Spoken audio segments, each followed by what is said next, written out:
30 जुलाई 1908 सुबह 7:14 पर रशिया के साइबेरिया में हिरोशिमा और नागासाकी पर गिराए गए एटम बॉम्ब से 1000 गुना ताकतवर बम फटने जैसा धमाका होता है। लेकिन एटम बॉम्ब तो 1945 में बना था, तो 1908 में ऐसा क्या था जिसकी वजह से इतना बड़ा धमाका हो गया? वेल, ये दुनिया की अकेली ऐसी घटना है जिसमें Nikola Tesla, aliens, black hole, gas explosion, dark matter, dark energy और उस जगह पर रहने वाले लोगों के उनकी मान्यताओं के हिसाब से उनकी देवी देवताओं के साथ साथ स्पेस से आने वाले मीटेरॉइड को भी दोषी ठहराया गया है। तो क्या कोई चीज साबित हुई? नहीं। इस घटना के ऊपर जितनी भी थ्योरीज बनाई गई हैं, एक एक करके मैं आपको सबके बारे में बताऊंगा और ये भी बताऊंगा कि आजकल इस घटना को लेकर इतना हल्ला क्यों मचा हुआ है, जो हमारे लिए अच्छी खबर नहीं है। चलो शुरू करते हैं। रशिया के साइबेरिया में एक जगह का नाम है टंगुस्का, जो आपने आज से पहले नहीं सुना होगा, मतलब ज्यादातर लोगों ने नहीं सुना होगा। 30 जून 1908 सुबह 7:14 पर धमाके से 15,000 किलोमीटर दूर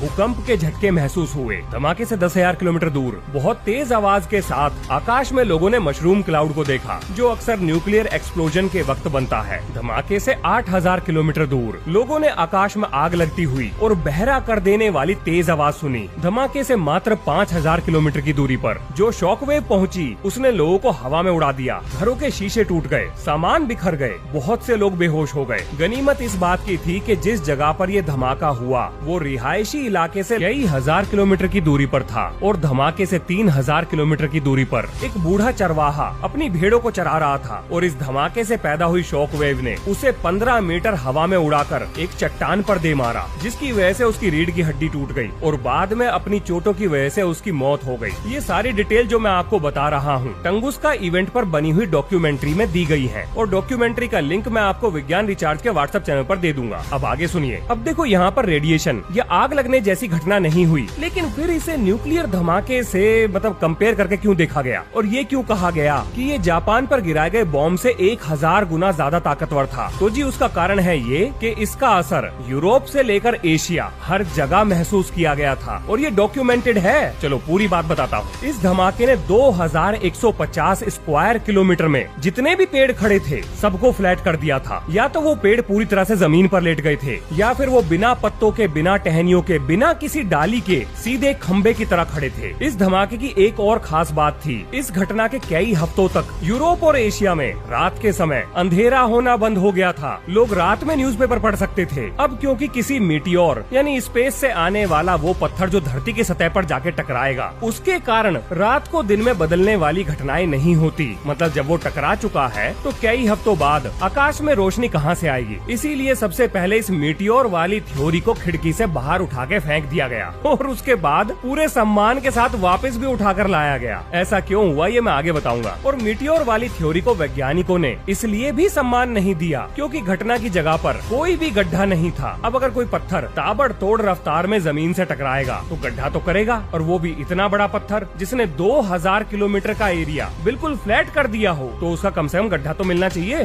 हाँ जी, गड्ढा ही नहीं मिला, जमीन बिल्कुल फ्लैट। लेकिन हमें कैसे पता लगा कि वहाँ पर जमीन फ्लैट है जब वहाँ कोई गया ही नहीं? क्योंकि जनाब टंगुस्का इवेंट के 20 साल बाद मिनरोलॉजिस्ट लियोनार्ड कलक टंगुस्का इवेंट की साइट पर पहुँचने की कोशिश करते हैं। शब्दों पे ध्यान दीजिए, मैं ये नहीं कह रहा हूँ कि वो साइट पर पहुँच गए, बल्कि मैं ये कह रहा हूँ कि ये पहुँचने की कोशिश करते हैं। अब इस बात का क्या मतलब है, अभी एक्सप्लेन कर देते हैं, सुनो ध्यान से। जब लियोनार्ड टंगुस्का के लिए अपनी यात्रा के मध्य में थे तो रास्ते में जब उन्होंने लोकल से बात करी तो उन्होंने ये कहा कि ये घटना उनके देवी देवताओं के श्राप की वजह से हुई है, क्योंकि आसमान को चीरती हुई बिजली यहाँ पर आकर गिरी थी। आसमान को चीरती हुई बिजली, इशारा समझ रहे हो ना? हाँ, निकोला टेस्ला और उनके द्वारा बनाया गया डेथ रे। अब डेथ रे के बारे में बाद में बताऊंगा, पहले जरा जनाब की यात्रा पूरी करा लेते हैं। तो जी इनकी यात्रा बिल्कुल भी आसान नहीं रही। अपने साथ ये जो घोड़े लेकर आए थे वो बीमार हो गए और रास्ते में ही मारे गए। जो आदमी ये अपने साथ लेकर आए थे वो भी बीमार पड़ गए, उन्हें इन्फेक्शन हो गया और उनमें से भी कुछ मारे गए। जो खाना ये अपने साथ लेकर चले थे वो बीच रास्ते में ही खत्म हो गया। तो ये जंगल में मिलने वाली चीजों से अपना अपना गुजारा कर रहे थे। और जब इन्हें ये लगा कि अगर ये वापस नहीं लौटे तो मर जाएंगे, तब इन्होंने ये डिसाइड करा कि ये धमाके के एपी सेंटर पर नहीं जाएंगे,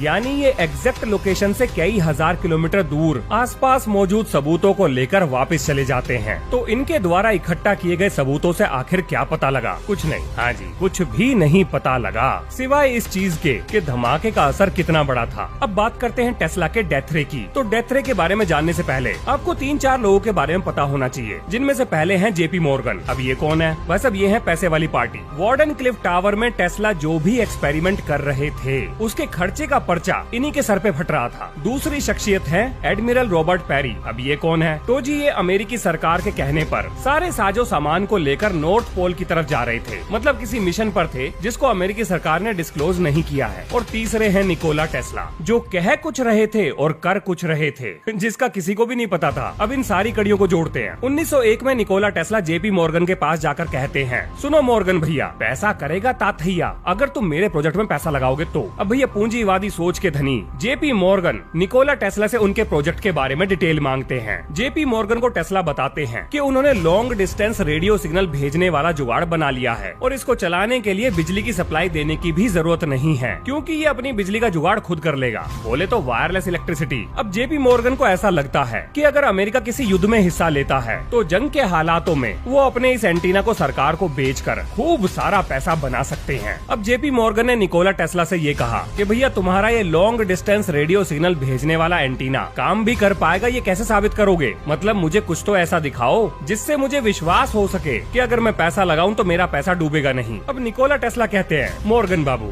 मत घबरा, तू चिंता ना कर, नाम पे ट्रस्ट कर, टेस्ला हूँ मैं। ये कुछ ज्यादा हो गया। मतलब निकोला टेस्ला मॉर्गन को विश्वास दिलाते हैं कि चिंता मत करो, मैं ये काम कर लूंगा। और मॉर्गन उन पे विश्वास करके पैसे की सप्लाई चालू कर देते हैं। वार्डन क्लिफ में टावर बनना शुरू होता है, लेकिन 1904 आते आते जेपी मॉर्गन का धैर्य जवाब दे देता है। वो निकोला टेस्ला से कहते हैं, देखो भैया या तो कुछ करके दिखाओ, नहीं तो मैं ये सारा तामझाम बेचकर अपने पैसे वसूल करने के रास्ते पर चल पड़ूंगा। अब यहाँ एंट्री होती है एडमिरल रॉबर्ट पेरी की। अमेरिकी सरकार रॉबर्ट पेरी को नॉर्थ पोल भेजना चाहती थी, लेकिन नॉर्थ पोल की समस्या ये थी कि वहाँ पर नेविगेट करना आसान नहीं था, क्योंकि इतनी दूर कम्युनिकेशन का कोई भी साधन नहीं था। मान लो कोई दुर्घटना हो जाए और मदद बुलानी पड़ जाए तो वो कैसे बुलाएं? अब निकोला टेस्ला रॉबर्ट पेरी से जाकर मिलते हैं और उन्हें अपने द्वारा बनाया गया एक रेडियो रिसीवर अपने साथ ले जाने के लिए कहते हैं, क्योंकि उस समय पर टेस्ला के द्वारा बनाया गया वो रेडियो सिग्नल रिसीवर इकलौती ऐसी मशीन थी जो लॉन्ग डिस्टेंस रेडियो कम्युनिकेशन कर सकता था। अब इस एक तीर से दो निशाने लग गए। यहाँ से जेपी मॉर्गन को भी ये बात पता लग जाएगी कि टेस्ला के द्वारा बनाए गए जुगाड़ में दम है, और दूसरा एडमिरल रॉबर्ट पेरी की भी समस्या सुलझ जाएगी। लेकिन ऐसा हुआ नहीं। दरअसल 1906 में जेपी मॉर्गन ने पूरी तरह से पैसे की सप्लाई बंद कर दी। वार्डन क्लिफ टावर का काम रुक गया। अब निकोला टेस्ला अलग अलग इन्वेस्टर्स के चक्कर लगाने लगे ताकि वो निकोला टेस्ला के प्रोजेक्ट में पैसा लगाएं और वो पूरा हो सके। अब समय आ चुका था 1908 का। निकोला टेस्ला ये बात बहुत अच्छे से जानते थे कि रॉबर्ट पेरी नॉर्थ पोल की तरफ जा रहे हैं और पूरी दुनिया की नजर रॉबर्ट पेरी के इस एक्सपेडिशन यानी खोजी अभियान पर है। तो अब अगर उन्होंने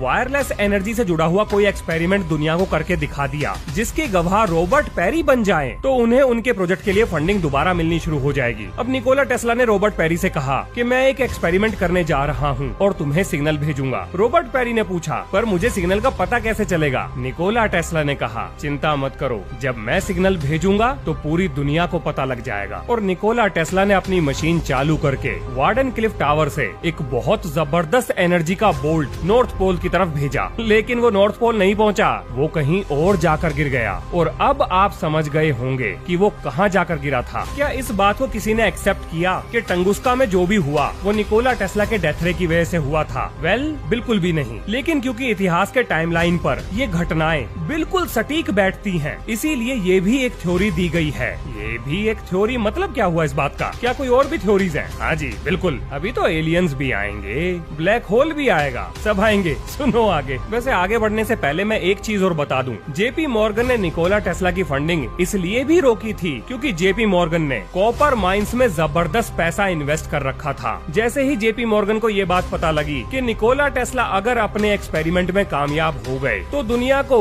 फ्री में वायरलेस इलेक्ट्रिसिटी मिल जाएगी, और अगर ऐसा हुआ तो लोग तार नहीं खरीदेंगे, बिजली के तार, कॉपर वायर, और अगर कॉपर वायर नहीं बिकेगी तो कॉपर माइन में लगाए लगाए गए उनके अरबों खरबों डॉलर डूब जाएंगे। इसीलिए छोटा नुकसान करके जेपी मॉर्गन ने अपने बड़े नुकसान को बचाया। लेकिन हमें ये कैसे पता लगा कि निकोला टेस्ला ने डेथ रे नाम का कोई हथियार बनाया भी था? मतलब कोई सबूत है क्या इस बात का? वेल, अगर आपको निकोला टेस्ला के द्वारा कहे गए शब्दों पर भरोसा है तो मैं ये कह सकता हूँ कि हाँ, हमारे पास सबूत मौजूद है। सुनो ध्यान से। इस घटना के कई साल बाद 1924 में एक खबर छपती है कि निकोला टेस्ला ने ये क्लेम किया है कि उन्होंने एक ऐसा हथियार बना लिया है जो दुश्मन के जहाजों को, यानी हवाई जहाजों को, हवा में ही मार गिरा सकता है। और 1934 में टेस्ला ने अपनी इस इन्वेंशन को नाम दिया टेलीफोर्स, जो हाई एनर्जी पार्टिकल बीम को हवा में उड़ती हुई किसी भी चीज पर छोड़कर उसे तबाह कर सकती थी। 250 मील की दूरी तक तबाह कर सकती थी। 1935 में न्यूयॉर्क टाइम्स को दिए गए अपने इंटरव्यू में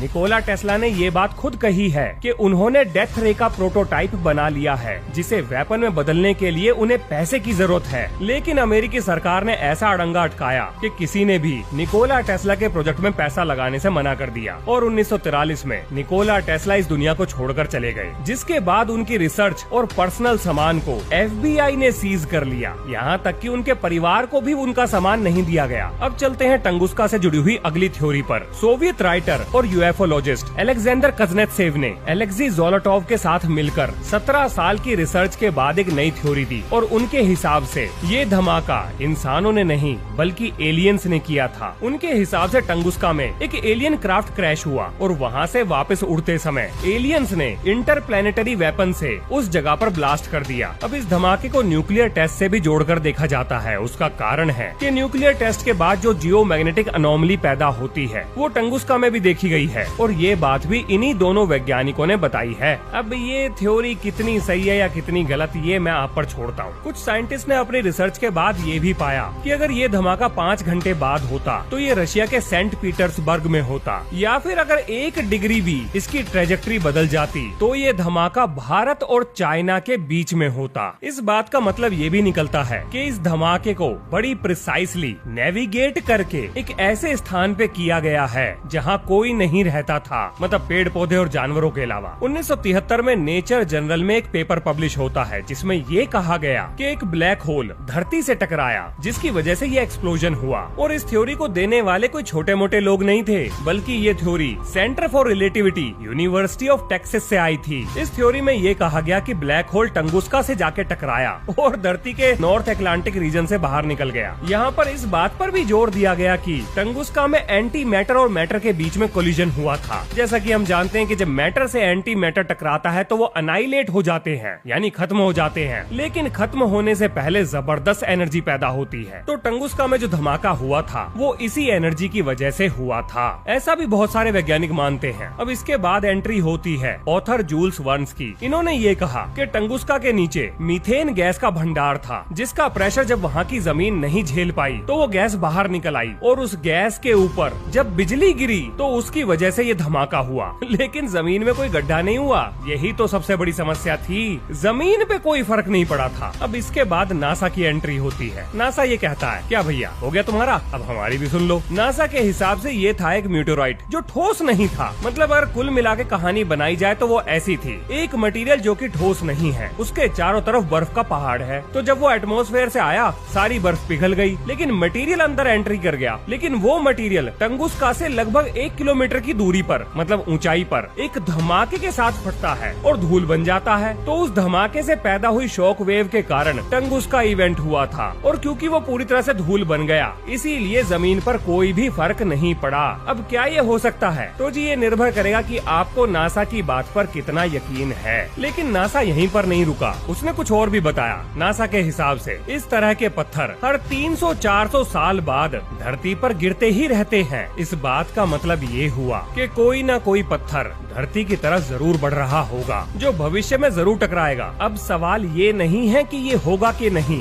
बल्कि ये है कि ये होगा कब, पर होगा जरूर। इस चीज को साइंटिस्ट बहुत सीरियस ले रहे हैं, इसीलिए नासा ने डार्ट मिशन लॉन्च किया, यानी कि डबल एस्टेरॉयड रीडायरेक्शन टेस्ट, जो कि 26 सितंबर 2022 को सक्सेसफुल रहा था। जिसका नतीजा ये निकला कि इस एस्टेरॉयड की जो ट्रेजेक्ट्री थी उसको 33 मिनट शिफ्ट कर दिया गया। अब 33 मिनट का यहाँ पर मतलब है जैसे डिग्री और रेडियन होता है ना, तो रेडियन में मिनट भी होते हैं, तो ये वो वाले मिनट हैं। अब ये सुनने में ज्यादा नहीं लगेगा, लेकिन जितनी दूरी पर ये एस्टेरॉयड धरती से था। ये तो बहुत है, धरती को बचाने के लिए काफी है। नासा के हिसाब से 10 लाख एस्टेरॉयड धरती पर तबाही मचाने के लिए बिल्कुल तैयार बैठे हैं, जिनमें से बहुत सारों को तो ट्रैक भी किया जा चुका है। लेकिन उनका क्या, जो अभी भी हमारी नजरों से छुप कर बैठे हैं, वो तो कहीं से भी आ जाएंगे। और तब क्या होगा? एक और मास एक्सटिंक्शन। टंगुस्का इवेंट मानव इतिहास का अब तक का सबसे बड़ा धमाका था, जिसके सही कारणों का आज तक पता नहीं चला है। और उसके बारे में जितनी भी थ्योरीज हैं, मैंने आपको सारी बता दी। अब आप ये बताइए कि आपको इनमें से किस पर यकीन है। तो ये है इस वीडियो का अंत। मिलते हैं नेक्स्ट वीडियो में। जय हिंद, जय भारत।